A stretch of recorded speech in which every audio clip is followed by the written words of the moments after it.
Apparently, Ben Shapiro believes that localities could or should ban men. And we will ban men from wearing women's clothes. You heard that right.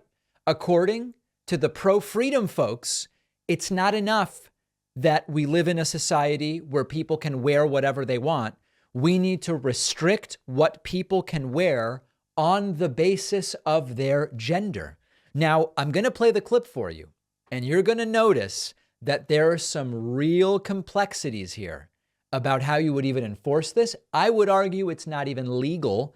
But remember, this is someone who's about freedom, and listen to what he's calling for. Should wearing dresses and skirts be illegal for men in public? If so, should wearing pants for women be illegal in public? Well, pants not so much, because there is a female version of pants that is nearly indistinguishable in many cases from male pants. But men wearing traditional female clothing in public, I think that there's a case that local communities should be able to stop that. Sure, I mean, we have local laws about being naked or indecent exposure, or at least we used to.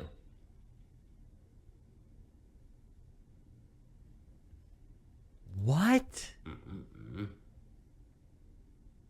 Guess he's reading some chat message now. See if he says more about it. Looking very closely at chat messages, I guess. Have I seen Kyle Dunnigan's Fresh Pres of DC? Okay, no, he's off to something else now. So the argument here is municipalities should be allowed to ban men from wearing women's clothing. I guess under some kind of indecency thing. If you can ban nudity, then you could ban a man from wearing a skirt. This is absurdly stupid. Absurdly stupid. And again, it's counter to the principle of low regulation and freedom and liberty that these right-wingers claim to espouse. Number one, almost certainly this would be against the law. An ordinance at the local level to restrict what clothing people can wear based on the traditional gender placement of that clothing would probably be against the law. The Constitution guarantees the right to freedom of expression. That includes the right to dress however you want.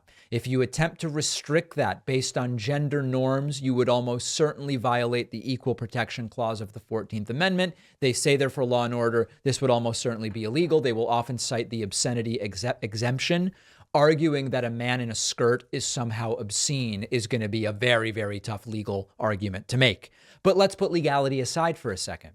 Talk about the practical absurdity of this proposal. For starters, what are traditional women's clothes? The answer varies by society and it varies by time period. In some cultures, men wear skirts or dresses. In others, women wear pants or other items that might be considered masculine. The idea that there's a clear and fixed line between what men and women should wear is untrue. In addition to that, traditional wear. Even within the United States, there are dramatic cultural differences between what is typical, between what is seen regularly in different parts of the country. But beyond that, Scotland has men that wear kilts. I guess in Los Angeles, men, quote, don't wear kilts. But is it based on where you're from or where you are? And then can you actually say to Scotsmen in LA who want to wear a kilt, you can't do that because here the men don't wear it, and in Scotland, it's just ridiculous. It is ridiculous. And it is another one of these ideas from the so-called freedom crowd to control people's lives based on arbitrary, changing, and outdated notions of gender roles. And there's this broader pattern of them wanting to do this. It's on access to healthcare. We're going to decide what procedures are legal and when. It's on voting. No early voting and no mail-in voting and no voting in the poor Democratic areas or whatever. The right to exist without fear of discrimination. Oh, let's ban men from wearing women's clothes. Every single instance of this needs to be pushed back against. If they claim to be about individual freedom, then they can't also argue for something that would arguably violate the Constitution on the basis of the opinions of what manly men are supposed to wear. It's absurd, it's ridiculous, and it goes against what they want you to believe they actually stand for. Make sure you're subscribed on YouTube, youtube.com/ that's a /, The David Pakman Show. We'll take a very quick break. What a program today, really, folks. One of the best ways to support this show is by supporting our sponsors. Today, one of those sponsors is Sheath Underwear. It is spring. Temperatures are rising. Many of us know all too well about the sweating and the sticking and the chafing, but that's only when you use traditional underwear. When you use Sheath Underwear, it's no longer a problem. Sheath Underwear is ergonomically designed with separate compartments in the front to keep everything dry, cool, and separate, and to keep you comfortable. They come in a zillion different designs, something for everybody.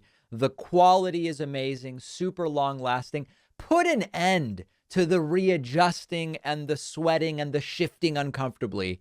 Sheath Underwear is really a lifesaver. You will thank yourself. It's a unique product you've got to try at least once to see for yourself. And my audience gets 20% off with code PACMAN. Go to sheathunderwear.com/PACMAN. The link is down below.